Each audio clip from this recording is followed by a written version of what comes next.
Hi everyone, my name is Obi Mike and you're welcome to DIY Hub TV.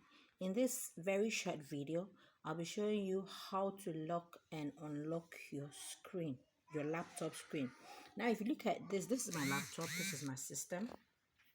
If you look at this screen, you're going to see that this my cursor is moving. Now I want to lock this cursor so that nobody can use my system. What do? If you look at this point, look at this point. So if you look at this place, you're going to see this thing that looks like a dot.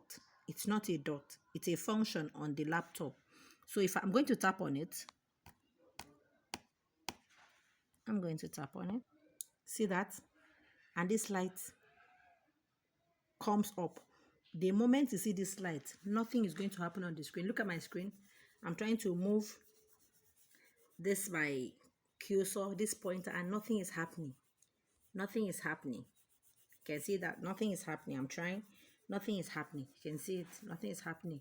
So now I'm going to unlock it. All I have to do is tap. So I tap and it goes off. The moment it goes off, I start moving my cursor and it moves again. I hope this short video saves a life. Thank you so much for watching. Have a beautiful, beautiful day. Bye.